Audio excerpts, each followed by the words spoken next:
Y además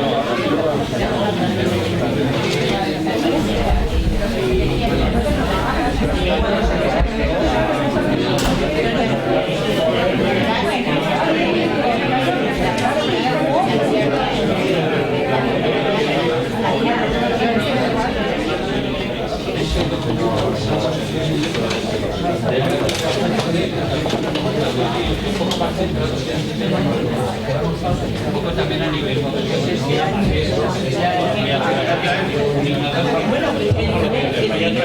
asociación de consumidores. Todo ayuda, todo.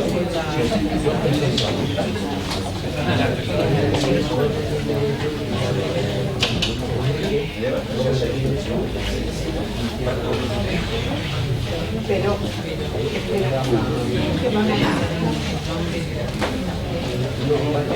voy a hacer una introducción sobre el tema político, sobre por qué se ha hecho esta historia. Voy a intervenir un poco en la voy a dar los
Buenos días a todos.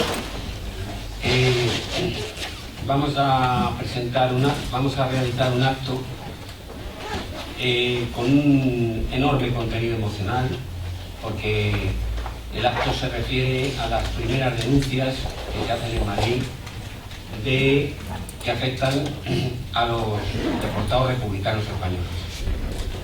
Somos descendientes, hemos sido 8 descendientes y 11 denuncias se han presentado ante el consulado argentino, que nos ha tratado de maravilla.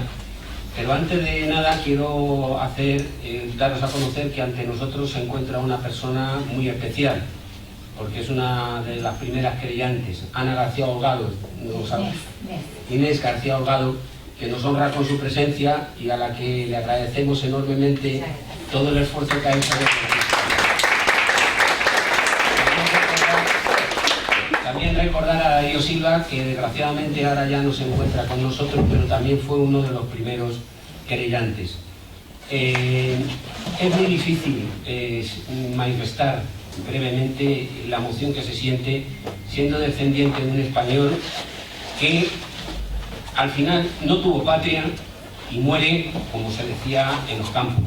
Entró por la puerta, pero salió por la chimenea.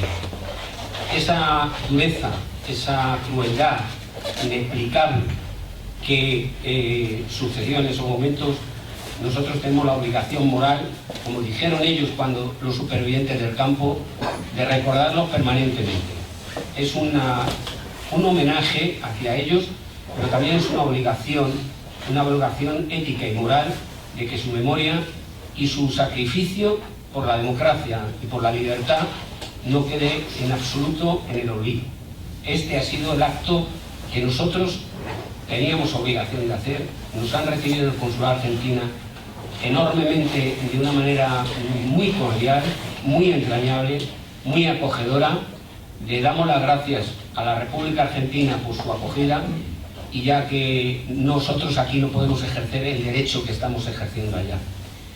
Yo con estas palabras simplemente deciros que todos y cada uno de los denunciantes, creo que tenemos los mismos sentimientos. Y sobre todo también otro compañero que está aquí con nosotros, que lo vivió en primera persona, como es Eugenio, y que también lo vivió todavía más intensamente que nosotros. Por eso os damos las gracias a los asistentes que habéis acudido al acto, y voy a presentar sin más premura a los componentes de la mesa, que van a ir cada uno en un contexto. En primer lugar está Enrique Pastor, que es uno de los denunciantes y va a tratarnos del contexto político en el que nos vemos sometidos a presentar la demanda en Argentina.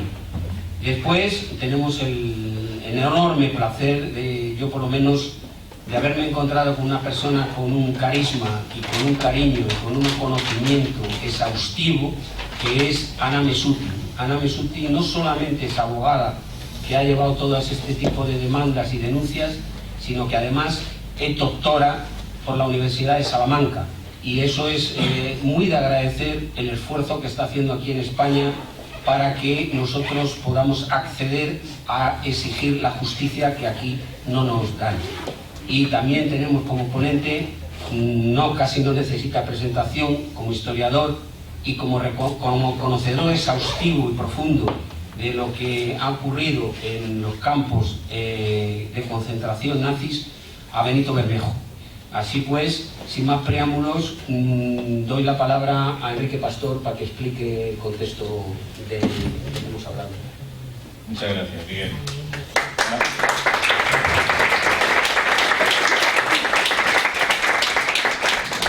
Yo reitero agradecimiento, sobre todo por el exquisito trato que hemos recibido esta mañana en el Consulado de la República de Argentina, aquí en Madrid, y por la cónsul, que nos ha atendido de una forma muy amable, muy solidaria y muy exquisita. Por supuesto, agradecer también la ayuda, la colaboración profesional de la prestigiosa abogada Ana Messuti, de la Asociación para la Recuperación de la Memoria Histórica, por el trabajo incansable que realiza en nuestro país, a pesar de los pesares, y como no también la impagable tarea que ha desarrollado en las 2 últimas décadas el historiador Benito Bermejo, con el estudio de la deportación española a campos de concentración nazis. Yo creo que sin el trabajo de Benito hubiera sido más fácil que se olvidase la historia de nuestros familiares, y por lo tanto yo le estaré eternamente agradecido. Yo creo que la gran mayoría de las familias.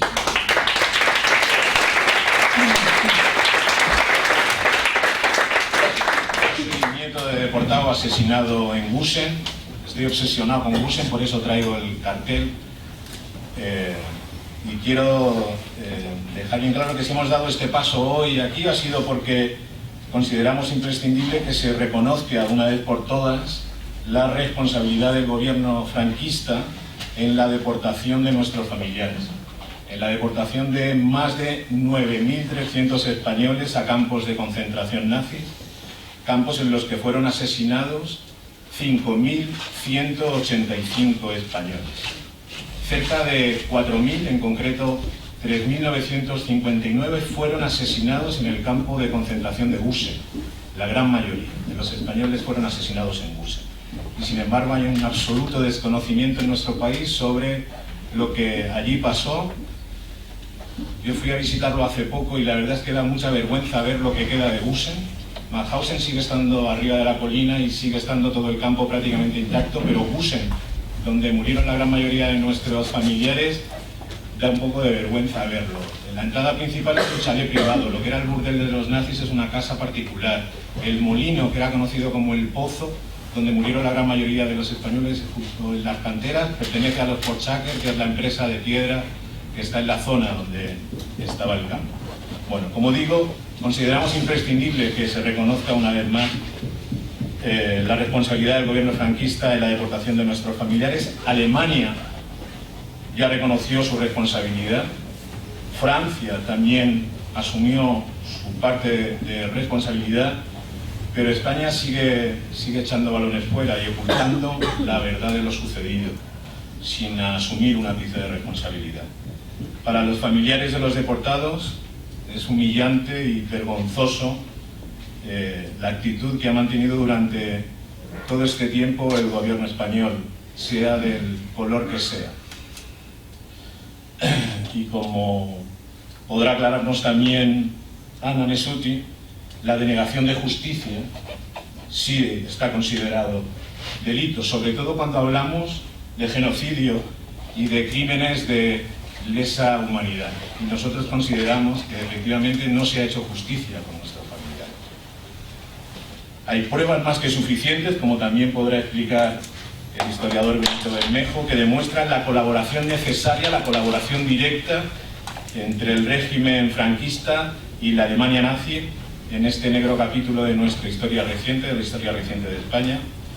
Y los familiares de los deportados españoles a campos nazis no queremos ni dinero, ni venganza, ni abrir viejas heridas. Lo que queremos precisamente es todo lo contrario, es cerrarlas ya de una vez por todas.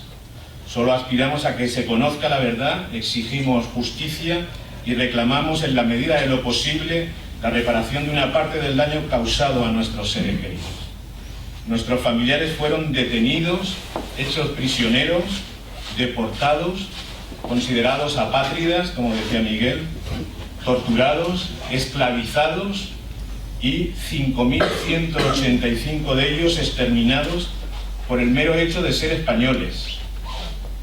Nosotros no queremos que algo así vuelva a suceder nunca más, y para que algo así no vuelva a suceder se hace imprescindible no olvidar. Por eso nos unimos a la querella argentina por eso hoy hemos dado ese paso y nos hemos unido a la querella argentina, porque vamos a buscar la verdad y la justicia, si es menester, hasta debajo de las piedras. Por eso, a través de la Asociación para la Recuperación de la Memoria Histórica, vamos a hacer un llamamiento al resto de familiares de deportados españoles a campos nazis para que se incorporen también a esta causa.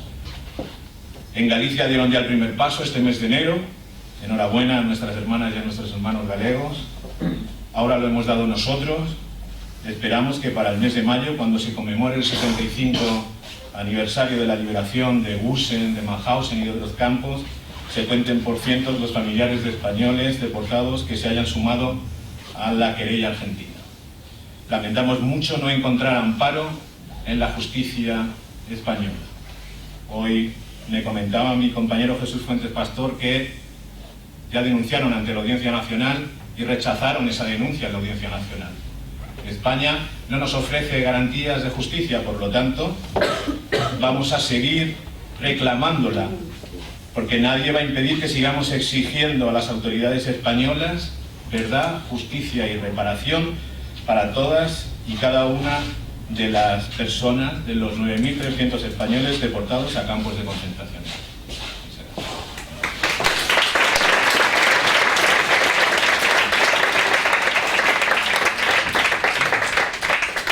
A lo que ha dicho Enrique, solamente un comentario. En Gusen queda solo un memorial. Ese memorial existe porque una familia italiana compró los terrenos. Si no, no quedaría nada de eso. Esa es la conciencia que hay. Por eso Gusen es un objetivo de aquellos que murieron en Gusen, que murieron más que en Mauthausen, de que se conserve de alguna manera y que las autoridades austríacas no tengan los devaneos que está teniendo, por lo menos con el último gobierno austríaco. Sí, perdonadme por esta pequeña problematización, y bueno, tiene la palabra Anna Messuti para contarnos todo lo muchísimo que tiene que contarnos. Sí, pero no les voy a contar todo, porque a mí lo que me interesa es que les cuente Benito. Benito está muy en el ajo de todo esto, realmente. Yo simplemente voy a decir 2 o 3 cosas que considero importantes desde el punto de vista jurídico. Aclarar sobre todo porque denuncias y no querellas en algo tan grave como esto, y decirles la importancia que tiene esta iniciativa que fue tomada por la ARMH, la Asociación para la Recuperación de la Memoria Histórica, que todos sabemos que se dedican principalmente a las exhumaciones. No obstante, han tenido la amplitud de criterio para iniciar esta campaña, porque en realidad se trata de una campaña, dado que se ha hecho en Galicia y se hizo en Madrid y se seguirá haciendo en Madrid, porque seguramente hay más, tenemos certeza de que por lo menos 2 o 3 más hay familiares de víctimas directas. Y el asunto es ¿por qué denuncia y no querella? La querella requiere ciertos trámites que son mucho más engorrosos. Por ejemplo, el parentesco, probar el vínculo familiar. En la denuncia no se requiere que haya un vínculo familiar entre el denunciante y la víctima. En la querella se requiere el poder notarial. Y luego la querella pasa silenciosamente desde el despacho, en este caso del abogado que esté acá trabajando, en este caso estoy yo trabajando ahora, que lo pasa silenciosamente a través del correo privado al abogado Máximo Castel, que está en Buenos Aires, y lo pasa silenciosamente también al juzgado. ¿Por qué silenciosamente? Porque es así el trámite de la querella. En cambio, la denuncia, que es mucho más breve, que simplemente denunciar los hechos con el apoyo de la documentación de la que buenamente se disponga, porque no vamos a pedir lo que no se puede presentar, porque entonces nos convertimos en negadores de acceso a la justicia. También tenemos que facilitar todo lo que implique el acercamiento de la víctima a la justicia, de la víctima directa o indirecta. Y entonces el resultado de esto es que hay solamente en la causa argentina 3 querellantes sobre el tema de las muertes en los campos de concentración nazi. Solamente 3. Uno de ellos aquí presente, que fue la primera querellante, Elsa Osaba, y la que es, digamos, la luchadora infatigable por reivindicar este tema y ponerlo en el tablero de las autoridades en todos los lugares donde tiene que estar presente, y otras 2 personas. Ahora, esto es poquísima la proporción entre los que han muerto en estos, los que han sido asesinados, como ha dicho Enrique, y los que tendrían que estar presentes en la justicia. Y esto tratamos de remediarlo con este método, de presentarlo en denuncia. Está, digamos, infravalorado jurídicamente por el hecho de ser denuncia y no querella. No, porque en realidad se sabe por qué. Porque si dejamos como querella, no vamos a poder probar. No vamos a poder, es imposible que consiguieran cada persona los datos que necesitaba. Ahora, gracias al Instituto Bermejo, tenemos posibilidad de que se consigan todos esos datos, fecha de ingreso, tú contarás cómo los has conseguido los datos, que podemos presentar, saber la entrada y la salida y la muerte de cada uno de las víctimas. Y eso es fundamental. Es las veces en que el derecho requiere absolutamente de la historia. El derecho necesita, para decir la verdad jurídica, la verdad histórica. Entonces, por eso yo quiero dejarle la palabra a Benito, porque nos tiene que contar mucho más la historia de lo que tengo que contar. Les voy a leer 2 cosas importantes, porque para mí rigen todavía. La resolución de 39.1 de 12 de diciembre de 1946 de la Asamblea General de Naciones Unidas. De acuerdo con, lo conocerán, pero no está mal en esta reunión empezar con esto. De acuerdo con su origen, naturaleza, estructura y conducta general, el régimen de Franco es un régimen fascista basado en el modelo de la Alemania nazi de Hitler y la Italia fascista de Mussolini, y en su mayor parte establecido con resultado de la ayuda recibida de los mismos. O sea que aquí se declara la comunidad internacional representada por las Naciones Unidas, declara francamente una condena de este régimen. En la resolución 32.1 de 9 de febrero de 1946 ya había dicho la Asamblea General los motivos por los que no podía admitir en Naciones Unidas el ingreso de España. El actual gobierno español, el cual habiendo sido fundado con el apoyo de las potencias del eje, no posee, en vista de sus orígenes, su naturaleza, su historial y su íntima asociación con los estados agresores, que es lo que tenemos que demostrar con esta denuncia, las condiciones que justifiquen su admisión como miembro de Naciones Unidas. Lo que pasa es que esto, que es del 9 de febrero de 1946, está vigente hoy. Lo podríamos decir también el actual gobierno español, actual, de ahora, que no reúne las condiciones para ser miembro de Naciones Unidas, porque está denegando la justicia hace años y años. Está impidiendo brindar la tutela judicial efectiva a través de otro juzgado como el argentino, porque no nos dejan actuar, pero en muchos casos no nos dejan actuar, ni siquiera en la embajada argentina, no sé, tendríamos que mirar todo eso, pero estamos realmente siendo obstaculizados en la administración de justicia. Ahora, también tenemos que pensar que a pesar de esas resoluciones, a pesar de que los recuerdan los españoles y Naciones Unidas, cuando se habla del Holocausto, los principales olvidados, ¿quiénes son? Los españoles. Cuando se habla de las víctimas del franquismo, también los principales olvidados son los exiliados españoles. Porque los exiliados se fueron, y entonces las víctimas a veces se enumeran solo las víctimas que han sido víctimas dentro de España.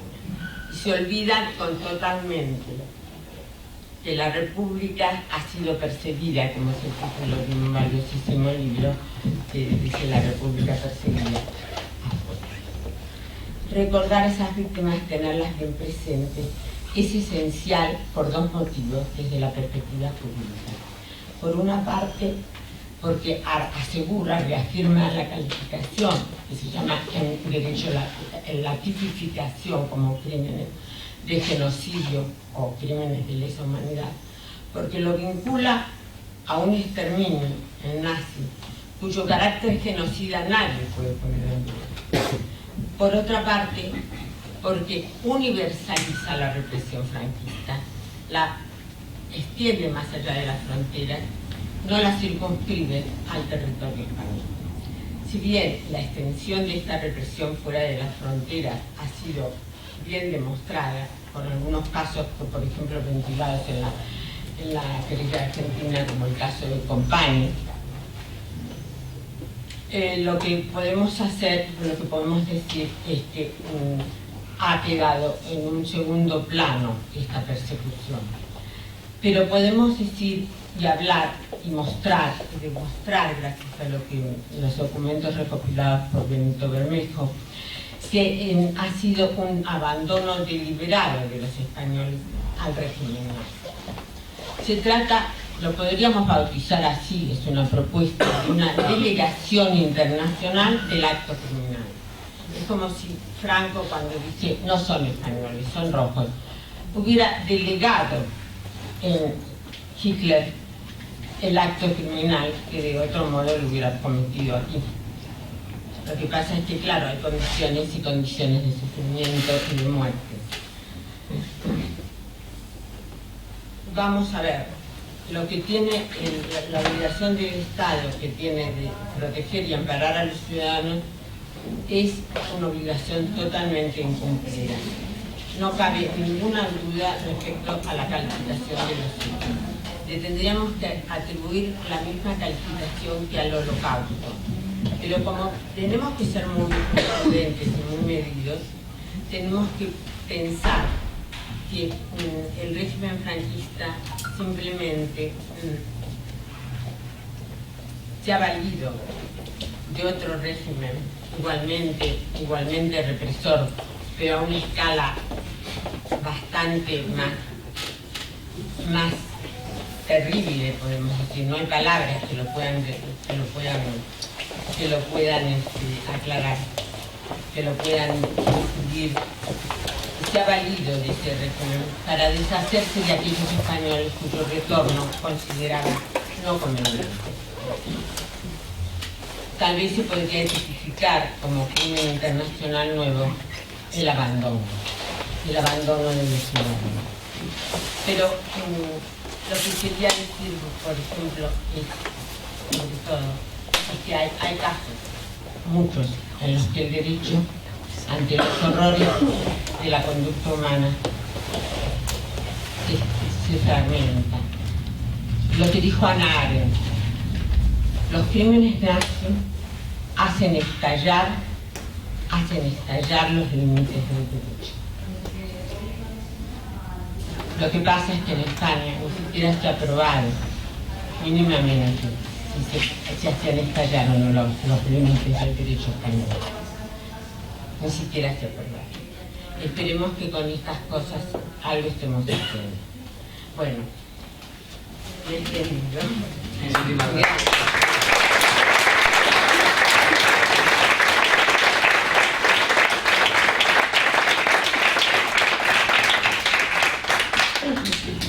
Bueno, pues tiene la palabra Benito Bermejo, después de la exposición que nos ha hecho tan extraordinaria Ana Mesuti. Tiene la palabra Benito Bermejo para que nos cuente todos los avatares como conocedor de los hechos que realmente estamos denunciando. Hola, buenos días. Y bueno, supongo que en cuanto a tiempo, que podemos hablar de todo. Sale de la casa. Sí, pues porque yo creo, bueno, después de haberos escuchado, ya eso me ayuda a aumentar un poco la cosa para no... Estamos en la sala húmeda y no precisamente para no irme por los cerros de la misma del mismo lugar, ¿no? O sea que voy a intentar ceñirme a las cuestiones principales. Pero la principal es qué pasó con este colectivo y qué circunstancias implican al Estado español. Conocéis un poco, yo creo que la mayor parte de vosotros conocéis bastante bien las líneas principales de este asunto. Entre el año 40, que es cuando dieron lugar las deportaciones de españoles, y el año 45, cuando se liberan los campos nazis en mayo, bueno, algunos en abril, pues hay un número importante que rebasa incluso las 9.000 personas de ciudadanos españoles que son deportados a los campos nazis. Y lo esencial de todo esto es que la mayor parte de ellos perecieron en dichos campos. Sabéis que la proporción anda por el 60%. En el caso de Mauthausen, que es donde acabaron la mayor parte de ellos, pues ya ha mencionado Enrique Pastor las cifras. Estamos hablando de 2/3 partes de muertos en ese periodo. Y todavía se concentra más la cosa para Mauthausen. Estamos hablando de unos 7.000 y algunos cientos españoles y más de 5.000 muertos en ese mismo periodo. Pero hay algunos detalles que son importantes. Entre todas estas personas se encuentra, digamos, el perfil que predomina es el de hombre adulto, más bien joven, que había combatido en la guerra de España en favor del gobierno de la República y que ha pasado al final de la guerra, en febrero del 39, después de la caída de Barcelona, que ha pasado a Francia, y normalmente allí, para que el gobierno francés le permitiera permanecer en territorio francés y no verse obligado a volver a España, donde le hubiera esperado pues un futuro bastante incierto. Para que eso ocurriera, la mayor parte de ellos han optado por firmar un compromiso para prestar servicios al Estado, a la República Francesa en la defensa. Normalmente, para la mayor parte de ellos, esto no conllevó el tomar las armas, no entraron propiamente como militares, sino en un servicio que llamaban compañías de trabajadores extranjeros, en el cual pues se llevaban un uniforme antiguo, normalmente un uniforme de la guerra del 14, y prestaban principalmente trabajos de pico y pala. o de almacenaje, o de ayuda a los transportes militares, en fin. Solo una pequeña proporción de españoles sí que había optado por entrar propiamente en un compromiso militar, son los que entraron en la Legión extranjera francesa. Estamos hablando de unos cuantos cientos de ellos que ahí no hubo diferencia, terminaron después también en el campo de Mauthausen.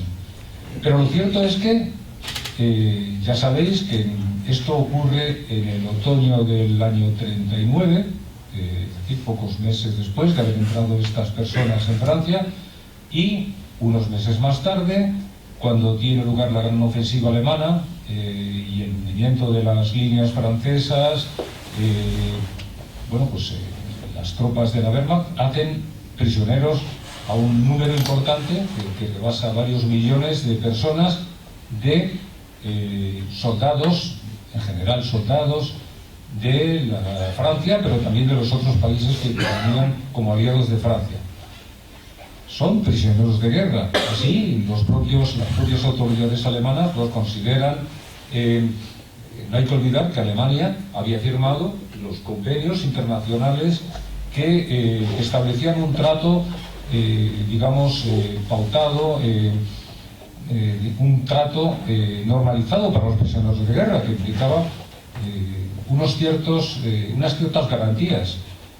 Alemania era firmante de esto, como eran la mayor parte de las potencias que combatieron en la guerra, de las potencias occidentales que combatieron en la guerra en contra de Alemania. Lo cierto es que para la mayor parte de estos prisioneros de guerra, Alemania sí que se atuvo lo general a lo previsto en esos convenios. Pero siempre se dice que hay dos excepciones principales. Una que atañía a un no firmante, que era la Unión Soviética, que no había firmado esas convenciones de Ginebra, y por lo cual Alemania no se sentía, vinculada a ello. La otra única excepción son precisamente los deportados españoles, que por una parte sí que sí eran ciudadanos de un país que era firmante de esa convención, pero claro, como ese país, nominalmente no era beligerante, pues a esos efectos no se los consideró españoles, pero habían sido prisioneros cuando estaban al servicio de otro país que también era firmante, que era Francia. Lo cierto es que quedan en el limbo y como si no existieran no afectaban a los ciudadanos españoles. Lo cierto es que esto se traduce porque, como sabéis, en su inmensa mayoría no permanecieron en los campos de prisioneros de guerra, no se respetó esa condición de prisioneros de guerra, y ya desde muy pronto, desde el 6 de agosto del año 40, hay españoles que son enviados a un campo de concentración, que en ese momento es el campo de Mauthausen, situado en Austria, que como sabéis estaba incorporada a la Alemania nazi desde principios del año 38. Y en ese campo ya ocurrió el destino trágico que sabéis que tuvo lugar. Entonces es importante, ¿qué pinta, qué papel tiene en todo esto el Estado español, las autoridades españolas del momento?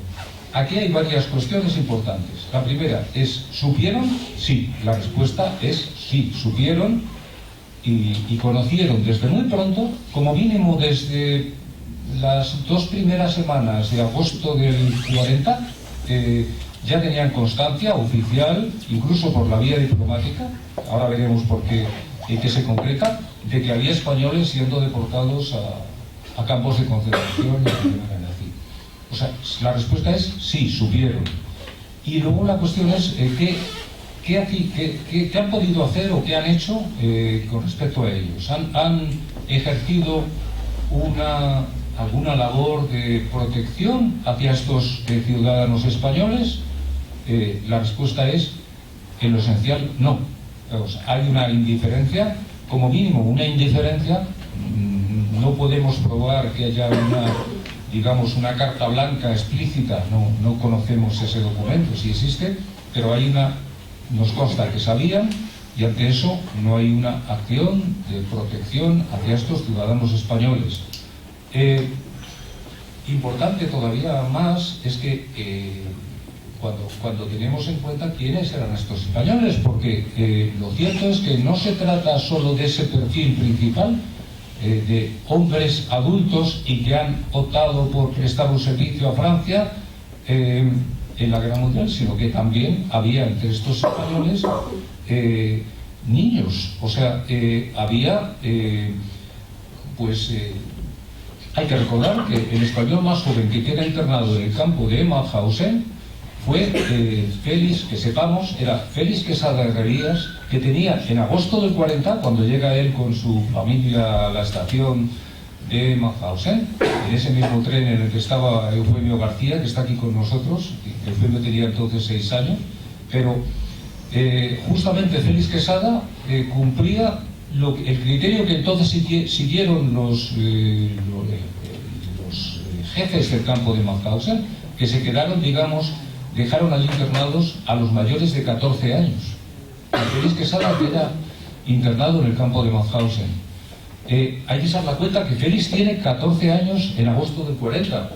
Es decir, que tenía 10 años cuando empezó la guerra de España. Cuando él vivía en el Prat de Llobregat con su familia. Era de Almería, pero llevaban ya unos años emigrados al Prat de Llobregat. Y Félix entra con 14 años, pero tenía 10 años cuando empieza la guerra de España. Félix sobrevivió, pero hay otros de estos niños que llegaron a ese mismo tren de Angulema que no lo pudieron contar. Yo siempre pienso, y he puesto muchas veces la foto de uno de ellos, de Juan Carmona Rivera, que tiene 16 años cuando es asesinado. No físicamente en Mauthausen y tampoco en Gusen, donde había estado, sino que es conducido desde Gusen al castillo de Hatheim, y allí es uno de los gaseados en el castillo de Hatheim. De esos 451 españoles que son asesinados, ya no mueren como la mayor parte de los españoles que mueren en Mauthausen, en Gusen y en los otros campos, que digamos, perecieron como consecuencia del hambre y de las enfermedades y de los malos tratos, no, sino que directamente son asesinados, fijaos, mediante monóxido de carbono en una cámara de gas, en esas instalaciones, a los 16 años. Allí, entre otros españoles, entre esos 451 españoles, asesinan a Juan Carmona Rivera. Y su padre, Francisco Carmona Casillas, Juan Carmona Rivera era de Belmes, provincia de Córdoba, y su padre, Francisco Carmona Casillas, era de un pueblo de Extremadura, y muere con una diferencia de una semana con respecto a su hijo, una semana o 10 días con respecto a su hijo, en el campo de Gusen, pues como consecuencia de las circunstancias normales que predominaban allí. Sabéis que en Gusen, que es donde, como ha comentado Enrique, tiene lugar lo esencial del asesinato que concierne al campo de Mauthausen y a su constelación de centros de exterminio, bueno, pues en Gusen tiene lugar la principal, es el lugar de muerte de la mayor parte de estos españoles. Bueno, pues allí normalmente, una vez llegados pues era cuestión de pocas semanas o pocos meses el acabar muriendo, pues como consecuencia de ese triángulo que predomina en el campo de Mauthausen y otros campos también en aquel momento, que era, digamos, por una parte la alimentación insuficiente, no comían prácticamente más que una pequeña parte de lo que una persona normal necesita para mantenerse en vida. El segundo ángulo de ese triángulo sería el trabajo extenuante, o sea, la explotación llevada al extremo, pero con la intención de acabar con las fuerzas de la gente. Y el tercero, que no había ningún tipo de atención sanitaria, entonces normalmente esto llevaba a la eliminación de esas personas. En una, digamos, en una situación que los propios las propias autoridades alemanas que estaban a cargo de estos campos denominaron como, y no estamos inventando nada, es algo que aparece negro sobre blanco en sus papeles, lo denominaban en alemán Vernichtung durch Arbeit, o sea, exterminio por el trabajo. Esta era la denominación que ellos mismos utilizaron para las circunstancias que deberían de predominar en estos lugares. Bueno, pues esto efectivamente llegó a eso. Estamos hablando de un periodo, si os fijáis, la mayor parte de esto ocurre en el año 40, 41 y primera mitad del 42. Después ya la cosa cambia un poquito. Ya no predominó esa lógica del exterminio por el trabajo, sino que más bien tuvieron mucho más interés los responsables de estos campos en aprovechar el trabajo de los presos.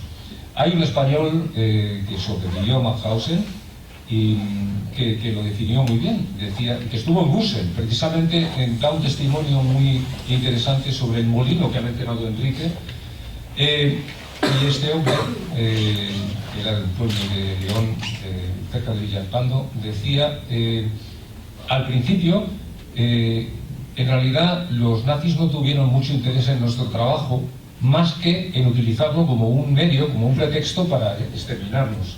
Después ya, a partir del 42 sí que parecieron interesados en aprovecharlo.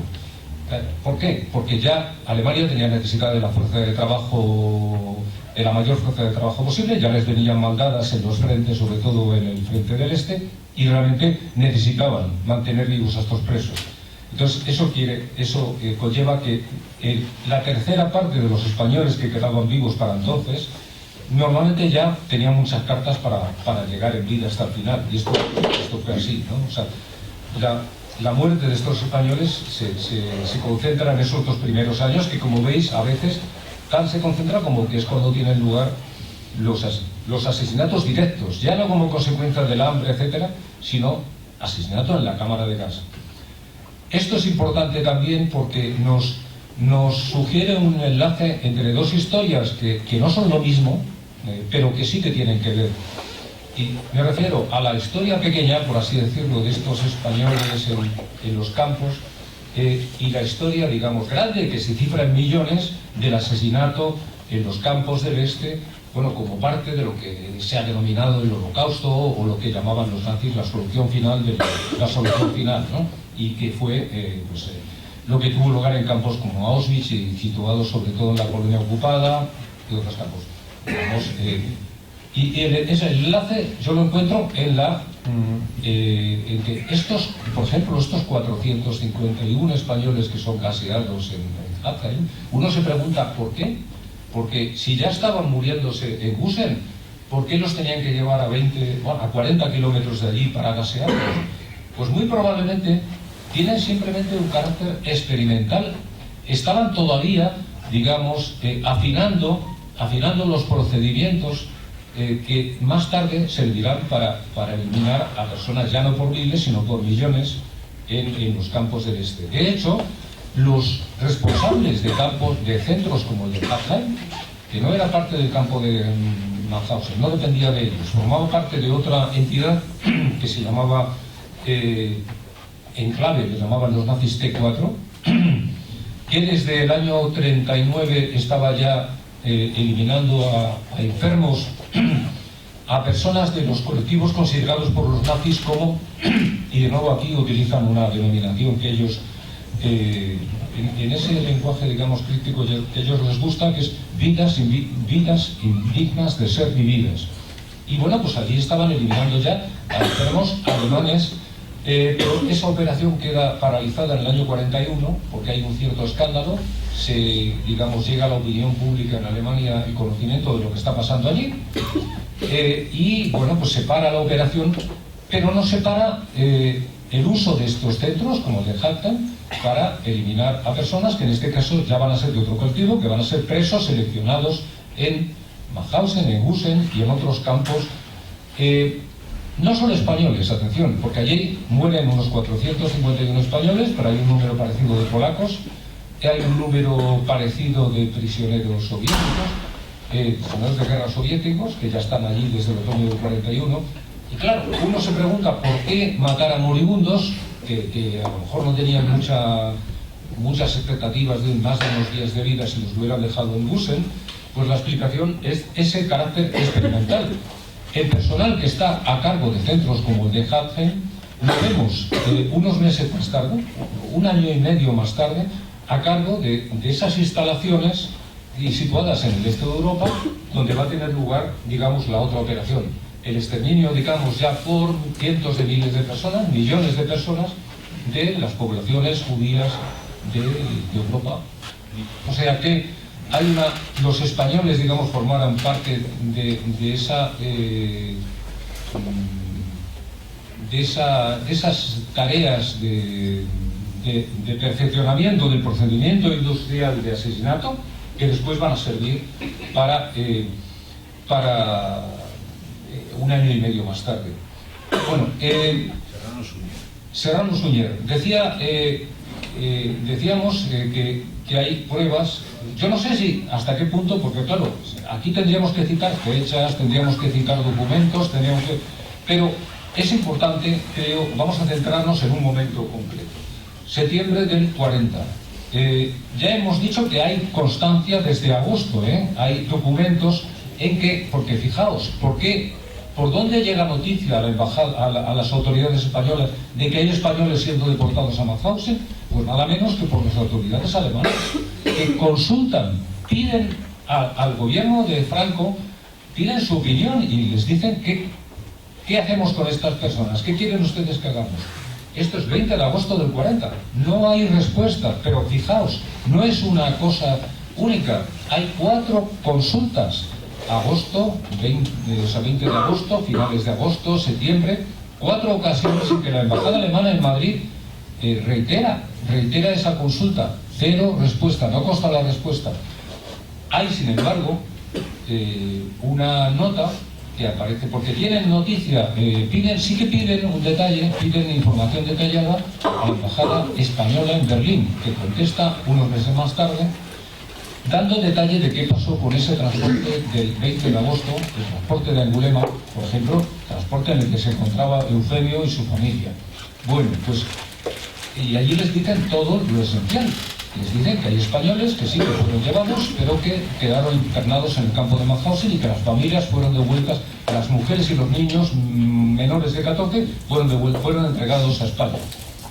Ante eso, que ya dice claramente lo que pasó con estas personas, solo hay como reacción una nota manuscrita que aparece al margen y que está escrita con la letra y con la firma de Pelayo García Olay, que entonces era el director general de Europa, que también fue secretario general de Exteriores, es decir, en segundo nivel después del propio ministro, que en aquel momento era Ramón Serrano Suñer, vaso, cuñado de Franco.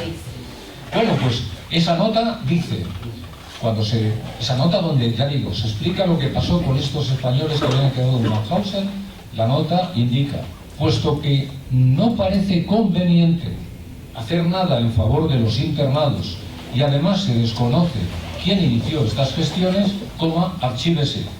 Ese archívese es todo lo que merece como respuesta a esto. Ya tienen constancia desde muy pronto de que esto ocurre y optan por darse, por no enterados, por no dar respuesta, a pesar de que hay una consulta explícita por parte de las autoridades alemanas. Si hubieran querido decir algo, lo hubieran dicho. No lo dijeron. Bueno, sin embargo, hay que decir que consta la intervención de las autoridades españolas, una docena de casos aproximadamente de personas que fueron devueltas a España. Es decir, cuando las autoridades españolas se interesaron por alguien y reclamaron que fuera devuelto, se hizo. Incluso desde el campo de Mauthausen hubo personas que fueron liberadas y entregadas en la frontera franco-española. Yo, por ejemplo, personalmente he conocido, entrevistado a uno de ellos, que también era de los menores, y era de los que tenían, pues, Fernando Pindado García Meras, madrileño, y que tendría 16, 17 años cuando entra en el campo de Gusen, y que después, en el campo de Mauthausen, y que después de un año allí es liberado en el año 41 y es entregado en la frontera franco-española. Él mismo tenía noticia de que fue liberado por intervención de un familiar suyo que consiguió, digamos, tuvo medios para que alguien del régimen se interesara por su familia, y así fue liberado, ya digo, después de un año en el campo de Mauthausen. Es decir que sabían, no de eso no tenemos duda, optaron por no intervenir en la casi totalidad de los casos. Cuando quisieron intervenir, obtuvieron, digamos, el resultado de que sí, de que las autoridades alemanas les entregaron a esas personas. Y bueno, ya no hay mucho más. Es decir, la visita de Serrano Suñer, ¿qué tiene de importancia esto?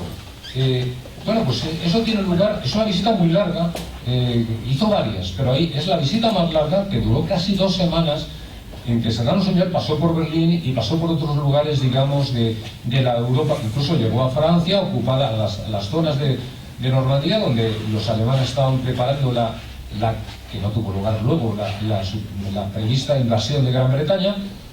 Después vuelve a Berlín, y justamente en ese segundo paso por Berlín es cuando tiene lugar una serie de reuniones con los principales jefes de la Alemania nazi, con el propio Hitler, con Himmler, que era responsable de las SS, pero de toda la administración de los campos de concentración. Bueno, pues esa visita de Serrano Suñer termina el 24 de agosto del 40, no, perdón, el 24 de septiembre del 40, y unas horas después hay una circular en la cual la autoridad máxima sobre el sistema, digamos, policial de la Alemania nazi envía a todas sus sucursales, a todas sus ramas en toda la Europa ocupada, una nota de 3 páginas donde se indica lo que hay que hacer con los que allí llaman combatientes de la España Roja. Ahí establecen varias categorías, según sean españoles o no españoles, porque también hay gente que había luchado desde la República Española, que no son españoles y que han caído en manos de los nazis en el momento. Y a este respecto deja claro que en lo que se refiere a los que son de nacionalidad española, se procederá a su envío directo a un campo de concentración. Estamos ya en septiembre del 40, es decir, en realidad ya hay españoles desde un mes antes en Mauthausen, pero es importante decir que esa orden explícita, donde se indica de forma ya clara y general qué va a pasar con estos españoles, es nada menos que el día siguiente de las reuniones de Ramón Serrano Suñer con los principales responsables de todo el aparato policial represivo de la Alemania nazi. Y con esto, pues, no tenemos, desgraciadamente, unas actas, ni por parte española ni por parte alemana, de esas reuniones. Incluso el propio embajador español en Berlín, que era Eugenio Espinosa de los Monteros, era el embajador. No se le permitió estar presente en esas reuniones de Serrano Suñer con los altos jefes nazis, y él así lo escribió. O sea, el embajador escribe a su ministro, que en ese momento todavía no era Serrano, lo va a ser 2 semanas más tarde, porque Serrano era en aquel momento, visita Alemania en calidad de ministro de la Gobernación, y después ya va a ser ministro de Exteriores, pero todavía cuando es Ramón Leipeder escribe quejándose amargamente de cómo es posible que él, que es el representante de las autoridades españolas, no haya podido estar presente en esas reuniones.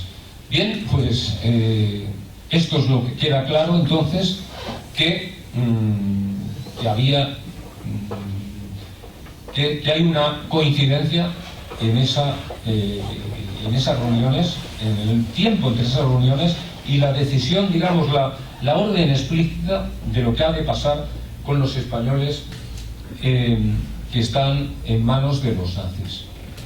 Y bueno, pues ya creo que habría algunos detalles más que podríamos ir repasando, pero creo que lo más esencial de esto está, yo creo, en esto. Supieron, ante ese conocimiento, optaron por no intervenir, dijeron archívese.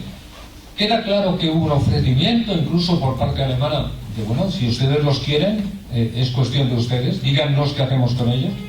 No contestaron, dijeron, como habéis visto, archívese, o sea, no parece conveniente hacer nada en favor de ellos, archívese. Y bueno, después ya sabéis que no hay una... O sea, oficialmente España no se dio por concernida, por afectado por esto. Sabéis que en lo que fue el campo de Mauthausen no hay nada que recuerde a los españoles hasta los años 60, que eso no fue instado desde España, que fue organizado, que fue promovido desde Francia por los supervivientes españoles. El monumento que hay dedicado a las víctimas españolas en Mauthausen es de los años 60 y fue financiado desde Francia, y no hubo allí representantes de la España oficial hasta mucho más tarde, hasta 2 décadas más tarde. Y bueno, sabéis que hay una indiferencia que predominó hasta muy tarde, ¿no? Ya sabéis que no hubo una presencia del gobierno español como tal, por lo menos al máximo nivel, hasta el año 2005, cuando sí que estuvo España representada, digamos, en la persona del presidente del gobierno, y que, bueno, todavía en muchos aspectos pues parece como si fuese algo que no nos concerniera, pero estamos hablando de un número importante de víctimas españolas, y recuerdo que incluso de estas víctimas había niños que tenían 10 años en el momento del principio de la guerra de España.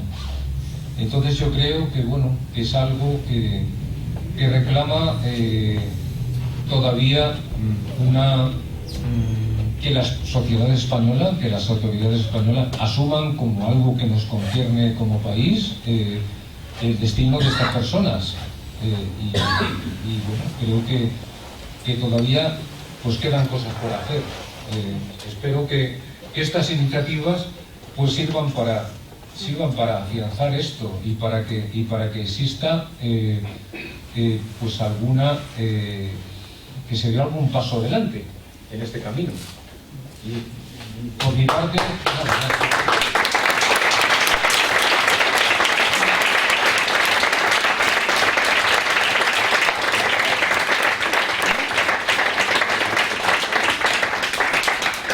Bueno, muchas gracias a todos los intervinientes por las explicaciones que nos han dado, y también tenemos entre nosotros una persona, una compañera que también tiene que hacer una manifestación, creo que importante para conocimiento general, que es Elsa Osaba. Si tienes, pues, cuando quieras. Bueno, pues lo que se ha comprobado una vez más es que el declarar es una liberación para los familiares, una liberación muy que se cumple hacia ese familiar que hemos podido conocer o no, que hemos podido conocer si era sobreviviente o no, pero que nos han hablado de él. Es una manera de alargar el dedo denunciador de lo que fue el franquismo y de sus compañeros de viaje que fueron los nazis, el patrio italiano, el portugués y las tropas moras, ¿no? Que Jaco Franco. Todo deportado fue a su vez también un exiliado, y ya en tierras francesas habían surgido los campos de concentración españoles, que hay que recordárselos a Francia. Los campos nazis, hablamos muchas veces, mi abuelo murió, mi tío no sobrevivió y eso. Pero una cosa muy importante que hay que mantener, que oigo muy pocas veces, el cómo. Habían 29 maneras de morir en los campos, y cada una de ellas más duras. Si ya el hecho de llegar a Mauthausen era bastante complicado durante todo el año, pero en invierno era muchísimo más, porque los grados de temperatura eran por debajo de los 35 grados. La nieve alta hasta las caderas. El hacer los 6 kilómetros de distancia de la estación hasta el fuerte era pasar por todo el campo, por todo el pueblo. Nunca un alemán, un austríaco puede decir no sabíamos. Los españoles pasaban por delante de sus casas. Terrible es el campo de Gusen, porque realmente eso fue el matadero de Mauthausen. Muchos de ellos se presentaron incluso voluntarios para irse a Gusen sin saber que eso iba a ser a peor. lo que queda de Gusen es cierto, es una cosa ridícula. Hay una casa, un chalet, que abren las ventanas, pues imaginaros, los dormitorios de vuestros hijos, se abren las ventanas y están sobre la incineradora, el lugar donde se incineraba esto y morían la última etapa de los cuerpos, ¿no? Yo no podría con eso, o sea, no podría tener mi familia, que en principio debería de ser feliz, sobre esa adicción. El campo trajo también muchos beneficios. El dueño del campo, es cierto que murió el 6 de junio del 51, ahorcado por uno de los juicios que se hizo a los magnates, a los jueces o médicos de los juicios de Nuremberg. Pero la familia de Oscar Paul, el dueño, es ahora una de las más ricas de Austria. El holocausto, sea de la nacionalidad que sea, ha traído beneficios. Y eso, hagamos comparación con los beneficios de nuestras familiares. El juicio de Nuremberg, eso también tuvo unos beneficios para los familiares de los jerarcas. Los hijos pudieron cambiar su apellido para que no fueran reconocidos. Fueron trasladados a otras ciudades para que no los persiguieran.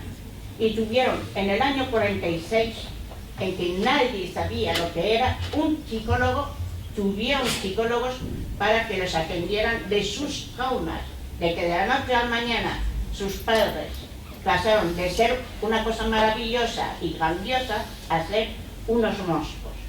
Pues esos fueron beneficiados. Mientras que las víctimas, podéis imaginar que no tuvieron nada. Entonces hay una gran diferencia.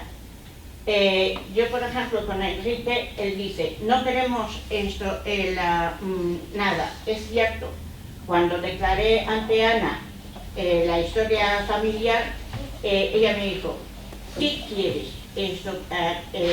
para tu familia? Yo me quedé un poco así sorprendida.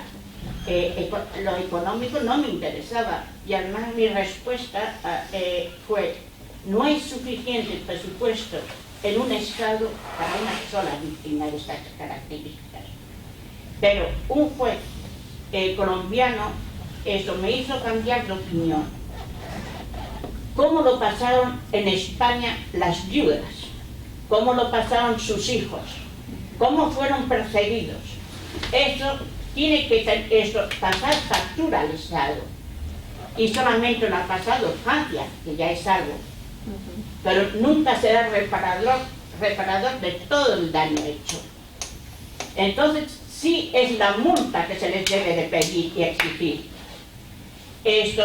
Terrible es que cuando empezaron los españoles en Francia, corrígeme Benito, hacia el año 70, a tener reparación económica, todos diferentes, porque unos habían estado 4 años en el campo, otros unos meses, unos salieron muy mal, otros, en fin, había una contabilidad diferente.